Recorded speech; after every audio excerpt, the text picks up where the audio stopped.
Hi, I'm Neely Jones, your host of Focus on Suppliers. Walmart has announced that next year they'll invest more on e-commerce than on new stores. That tells suppliers they too need to focus on growing same-store sales as well as e-commerce experiences and maximizing those opportunities. Today, we're going to talk with Sam and Nick about rich content connecting with omni-channel shoppers, and a legal expert breaks down e-commerce contracts. Plus, we stop by the NWA Tech Summit. Focus on Suppliers starts now.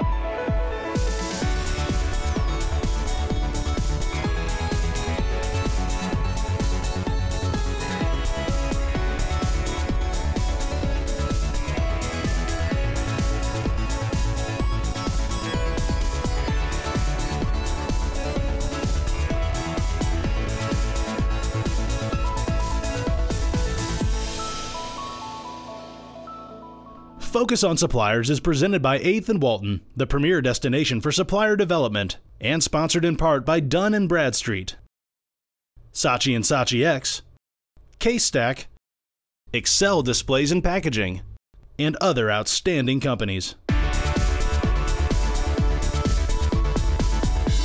Your millennial fun fact is that 72% of millennials actually go online and do research and shop products before making their purchase. What's important for them is as they check out a product or check out a service that they're going to engage in and buy, that they have all of the information available to them before they make that purchase. They care more about value and price than anything else. In fact, this generation cares more about it than any that we've seen in the past. So we've got to make sure that we're really engaging them on price and value communication. We've got to motivate them by making it easy for them to shop online, learn about the products, and then purchase and engage. We've got to facilitate that by giving them free shipping, deals, and coupons, and really making it easy in that seamless environment to purchase either online or in store. You've got to make sure that you're connecting in ways that matter, and again, pushing price, value, and ease of shopping. And we'll see you for your next Millennial Minute. We're talking about e-commerce today, as you know. So we want to take a look at the legalities when it comes to contracts. So we have a legal expert here with us today. Please join me in welcoming Richard Levin, who is here from Hall Estill. Thank you for being here. Thank you. Good to see you again. Let's start out by just defining a contract, if you will. Well, the contract is easy to define, and that is simply a binding agreement between two parties that says what the parties have agreed to. And that's probably one of the biggest things that we need to talk about when we talk about written contracts or about e-contracts. When you're talking about either of them, what is a binding agreement? How do you make it binding? Does it have to be in writing? And the answer to that question is easy. No, unless it involves real estate. So, two parties could agree to something and then go on. But as my dad always used to say, he would get involved in a contract. He'd never put it in writing. It would always be verbal. And he said, my word is my bond. And I said, that's great. I said, what'd you have for lunch yesterday? And that's a problem because he couldn't remember that. So you're really not entering into contracts because you need to put them in writing. You are entering into contracts because it's something that needs to be memorialized so the parties can understand what they agreed to. When you're dealing with a contract that's in writing, you can look at it, you can turn the pages. You can't do that with e-commerce. With e-commerce, you're looking at something on a screen and you're either agreeing to it or not agreeing to it. Well, how do you agree to it? That's a problem. And that's the difficulty with e-commerce agreements, whether they be emails that are going back and forth or whether it be something like a contract that is there. When you sign all of those agreements and say, I agree to all the terms and conditions of this particular site, guess what? You're signing a contract. If you don't do that, and the courts have said if you don't do that, or if you don't have notice to agree, then they may not be binding, and they found a number of them that aren't. Well, and that brings me to my next question. There's some issues, or could be, with enforceability then. Absolutely. And the enforceability goes back to the fact of whether or not that e-commerce contract is the same as the contract you would have entered into if it was in writing. Oh, wow. So, when you talk about things like fraud, when you talk about overreaching, when you talk about unconscionability, when you talk about no consideration, or you talk about no notice, or that you agreed to it. Some of these sites just simply say, well, if you're reading this, you agree to it. Well, the courts have said, no, that's not true. You don't automatically agree to something like that. So we've got suppliers, entrepreneurs, any number of business owners watching this show, as you know. How do you go about then drafting enforceable contracts? There's nothing that you would do with an e-commerce contract that you wouldn't do with a normal contract you were looking at. So you're going to have consideration, something that passes between the parties that is of some value. Mm-hmm. You're going to have somebody making an offer, somebody making an acceptance, which sometimes can be hard to tell. You're going to have the terms that are understandable, and that's probably something that we sometimes read, that, that 8-point print, and we go, I can't read that. Yet the courts have said, yes, those are enforceable. Any other advice just to someone trying to figure out the legalese of this industry? Yeah, if it was me and I was trying to figure out whether or not my e-commerce contract was enforceable, I would look at it and I would print it off, as bad as that is. I know it isn't a good idea. Print it off, look at it, and then look at it in the light of, is this the type of contract that would be binding between two parties, whether it was on a screen or whether it wasn't? The second piece that I would give someone of advice that they probably should always remember is that emails can be binding. Emails can bind no matter what you say, no matter what you do. It can still be a contract, or it can still be binding on you. So it can be your friend or your enemy if you're not wise. All right. You bet. Always good to hear from you and learn from you. Thank you. Good to talk to you. We'll be right back. Be sure to like 8th and Walton on Facebook.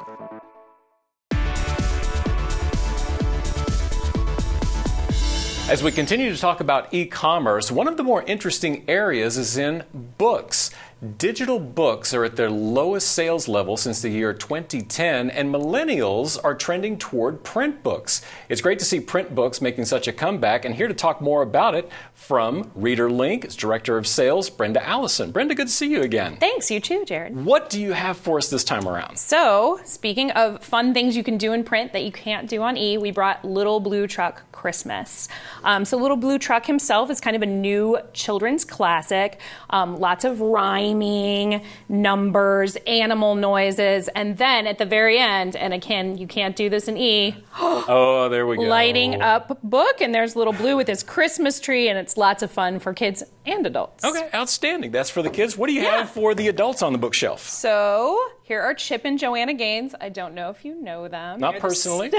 Stars of Fixer Upper on HGTV, which is a huge hit. They've turned tiny little Waco, Texas into a tourist destination. And this is their first book. It's a memoir about their life together, their faith, and their family. And it's just a great story. Okay, fantastic. Now, I always love to find out, what are you reading currently? Sure. I am reading Wonder by R.J. Palacio. It's actually a middle grade book, so for kids anywhere from 8 and up, but I'm an adult, and it's a great story about kindness and how we treat one another, which is great at any age. Yeah, brings out the kid in all of us. That's right. Brenda, thank you so much for joining us again. Thanks for having me. We'll be right back.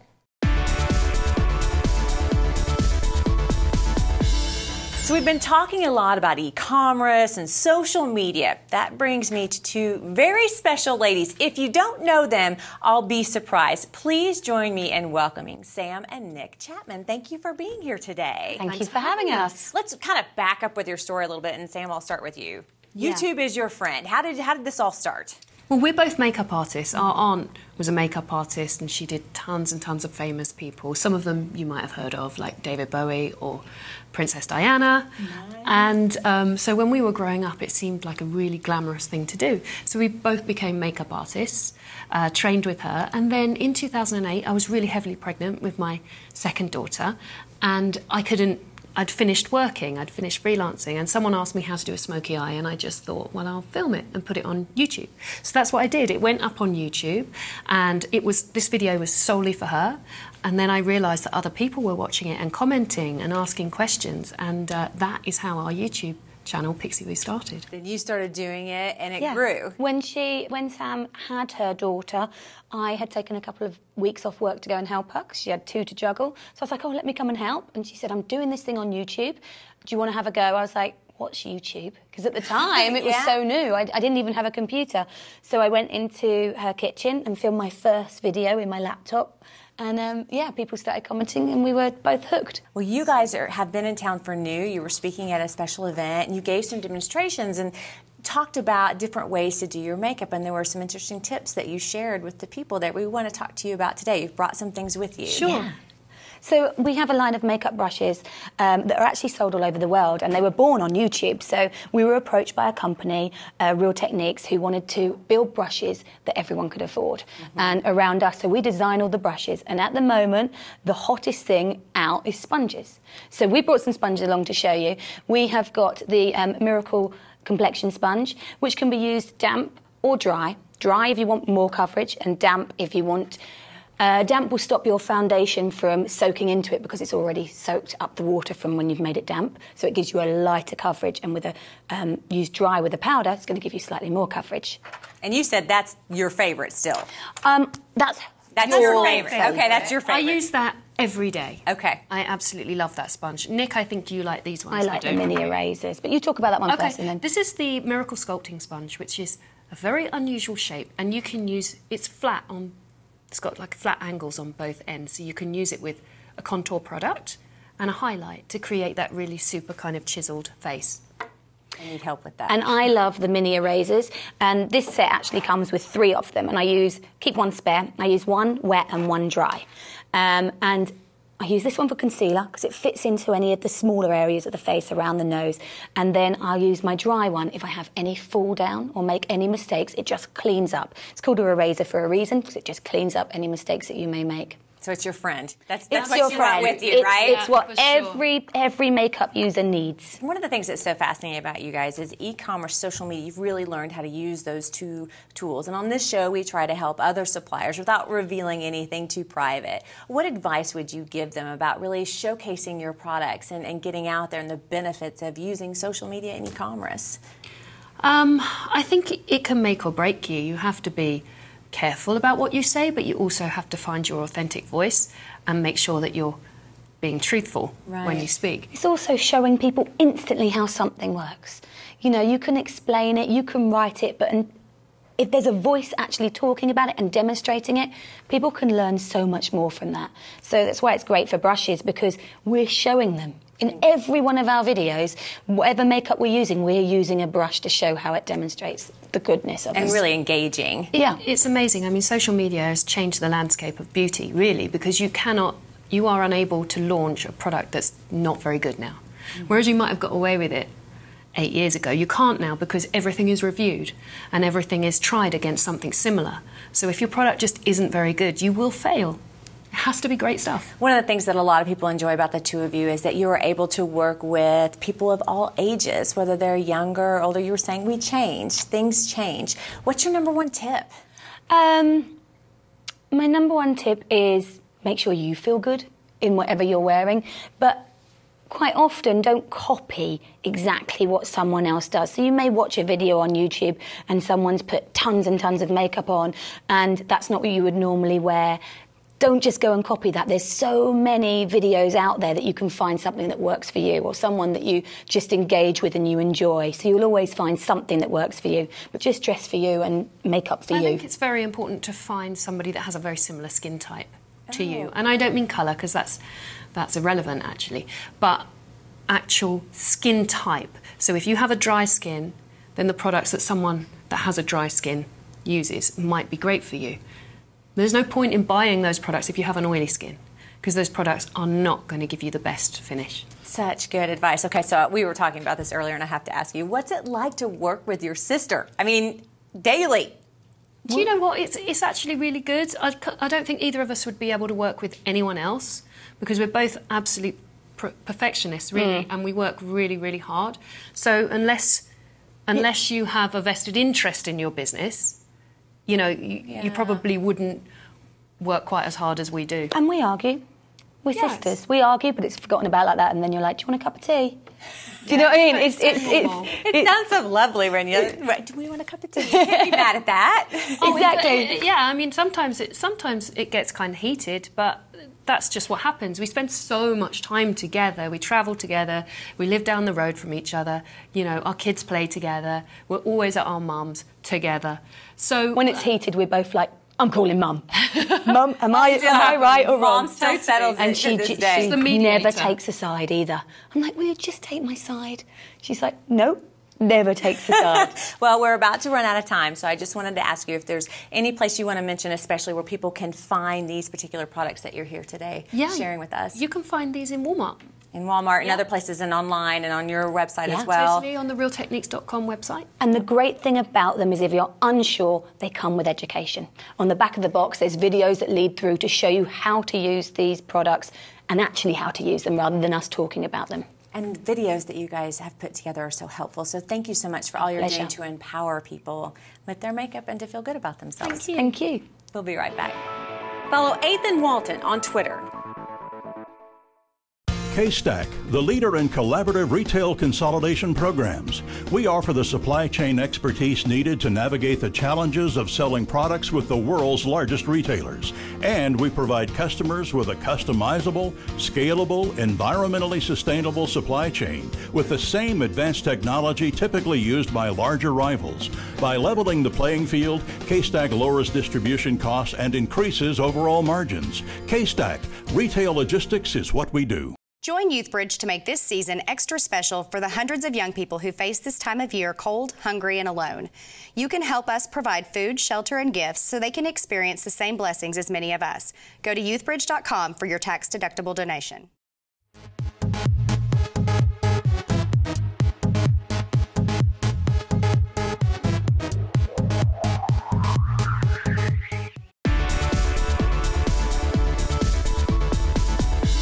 The toy category, awfully competitive and a lot to keep up with. We have a guest with us today who is an expert at it. Carmen Harmon joins us from Jakks. Thank you for being here. Thank you for the opportunity. Quickly, what are some of the trends we're seeing in the toy category? Right now, there's so many trends going on. Collectability is huge. All over the girl category, blind packs are a lot of fun. People are really into that. It's low price point, high volume purchases, and the collectability is just so fun.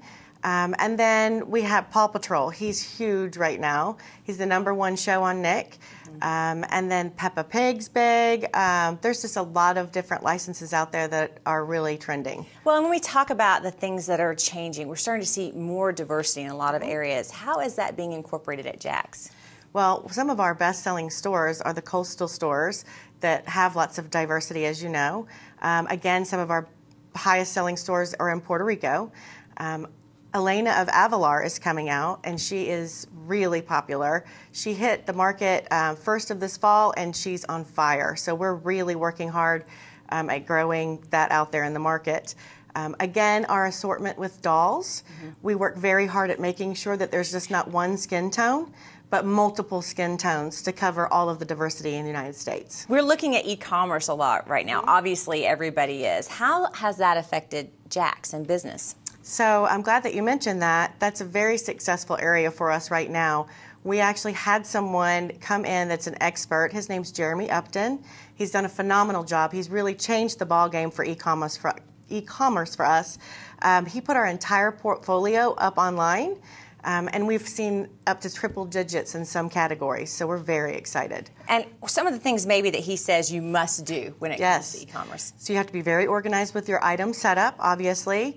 If you can't go in the store and touch it and feel it, then you need to feel that way online. So he does a lot of uploading sizzles and lifestyle shots and any type of videos or anything he can get a hold of. So the content is very important on every single item. So not only do you have to focus now on e-commerce, you also have to still focus on brick and mortar, on people coming into the store. What is one way that you do that as far as packaging to get people's attention? Well, one important thing that Walmart's initiative is right now, and they're really focused on, is driving consumers from e-commerce also into the store.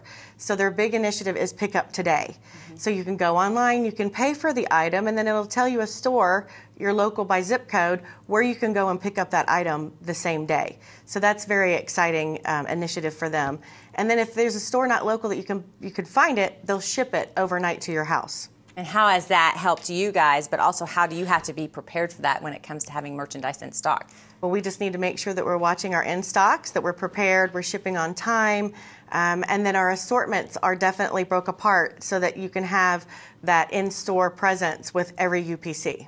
Is there any piece of advice you would give someone that's maybe another supplier watching this show about how to keep up with the trends both online, in-store, and when we see issues like diversity pop up? I know it's a big question, but what is some advice you would offer?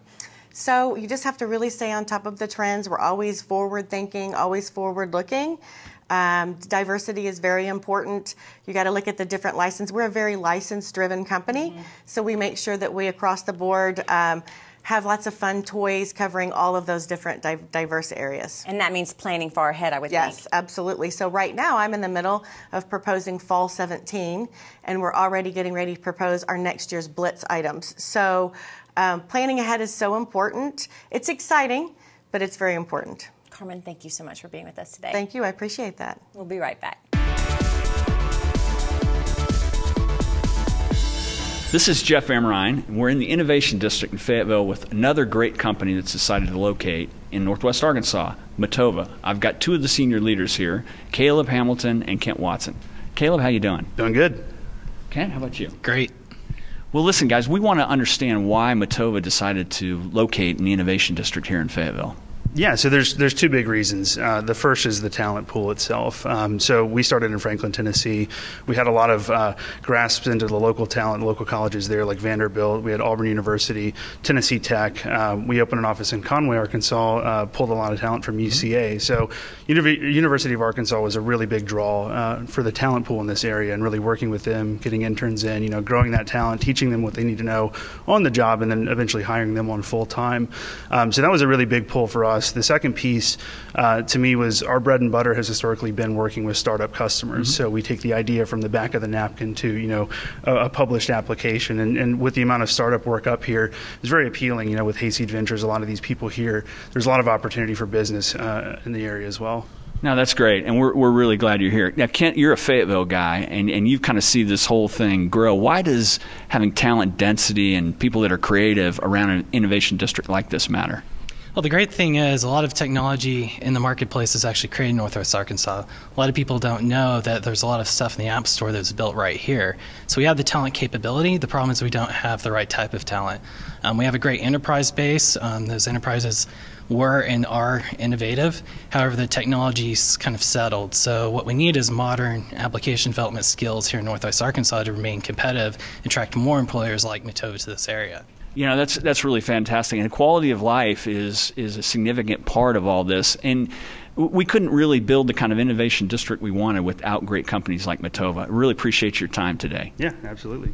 And we'll be right back. Visit us at 8thandwalton.com to learn how you can become a better partner with Walmart. Bentonville Commerce, less than 1 mile from the Walmart home office. You'll love the convenience, amenities, and customized options Bentonville Commerce offers. For more information or a tour, call 479-200-1112 today. Bentonville Plaza, across the street from the Walmart home office. The best office location, offers proximity and services like no other business complex in the area. Call 479-200-1112 today. You just had your buyer meeting. Now there's follow-up to do. Maybe your buyer wants more on seasonal sales, or invited you to prepare a joint business plan or set up a date for your line review. 8th & Walton can help. Our experts work with you one-on-one in a confidential setting to prepare for your next buyer meeting. The classes we offer help you too. Retail Link, Supply Chain Management, Inventory Management, taught in cities across the country, in Canada, and in Latin America. So before your next buyer meeting, contact 8th & Walton. Then relax, knowing that you will be ready. Hello, I am Blake Woolsey, and we're at the Tech Conference today in Rogers, Arkansas. And I have here with me today the director of the IoT Foundry for AT&T, Craig Lee. And we're really excited to have you. Talk to me in a way about IoT. People talk about that, especially those in the tech world. What does that mean in the most simplistic way of describing it? Well, sure. So IoT has been something that's been around for a very long time. I know I've been doing it well over 10 years at AT&T. And what we look to is having devices or things that are being connected using AT&T services and then bringing that information in. Now, what does that really mean to you and I, right? So if I'm at a party and I describe what I just did and I get the glazed over look, I'll say, well, have you noticed recently that trucks tend to do the speed limit on the highway now where they used to really go fast? all that is IoT. There's tracking systems, there's things that are monitoring speed, location, and that's really helped from a safety and perspective with trucking alone to have IoT implementation on that. So those are one of the benefits just right off the bat of what you've probably already noticed with Internet of Things and connecting from a safety perspective. So you mentioned trucking, and that seems like an obvious. What is something that may have been cost prohibitive even just, say, 18 months ago, 2 years ago, but because of innovation and the development of technology, you're seeing all of a sudden we're being able to solve that problem in a way we couldn't before? Right, so one of the things that's very interesting here is there's a confluence of solutions, both from at the edge device where the electronics, the chips and things are becoming much less expensive. The communications that AT&T offers from the devices on into the cloud have become very economical for IoT purposes too. And then we're also seeing a lot of innovation from the standards bodies as we do these communications elements to really tune the way that the Internet of Things devices are going to be interacting with the communications. So now you're getting this ubiquitous coverage that you can have with IoT from an AT&T perspective, and then you're getting very economical ways to put that together. So if there's been some things you've looked at in the past that seemed too expensive or weren't fitting your economics, check again, because a lot of those things have really come together here in the last few years, and it's getting more and more rapid as we do that. So as we really start to look at that hockey stick of IoT devices and products being connected, that's really some of those driving factors. So you actually have to have the innovators to make that happen, to create things. You now hold 12 patents. Talk to us about the way in which somebody might be able to maneuver and navigate that path of getting a patent.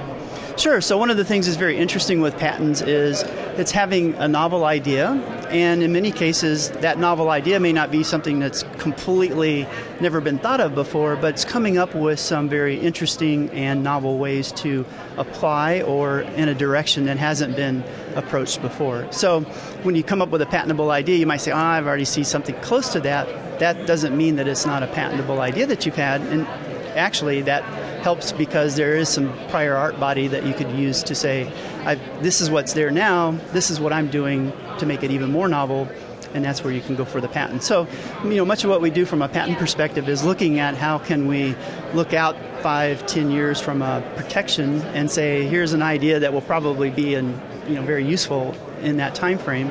One I just got awarded actually was around how cars can communicate from car to car as they're approaching each other. So a lot of what you see now about how autonomous driving and things, those kind of concepts on helping cars to know who's around them is one of the things that was just one of those patents that I did. That is great. Craig, thank you very much for joining us today at the conference and sharing some of your thoughts about the IoT. Obviously, it's important here to all of the attendees. Hi, I'm Keith Mercier. I'm the Global Retail Lead for the Watson Cognitive Business Unit at IBM.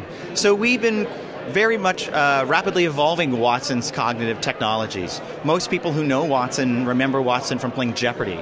Since then, we've been really evolving Watson into a fully fledged system that understands video, imagery, audio. We really believe Watson has an opportunity to transform multiple industries through its ability to understand and make sense of unstructured data. We're seeing a lot of interest in chat-based shopping. So the ability for consumers to ask natural language questions as they're navigating an e-commerce site, for example, is one place where Watson is really playing a role.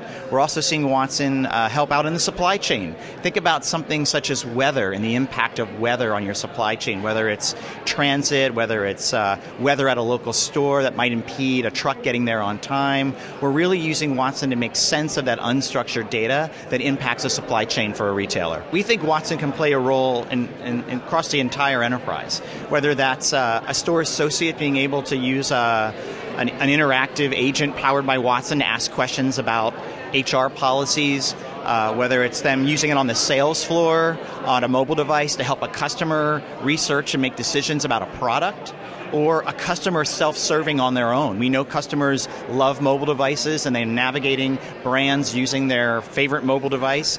What if they could have Watson on there to ask natural language questions about products or what's right for them?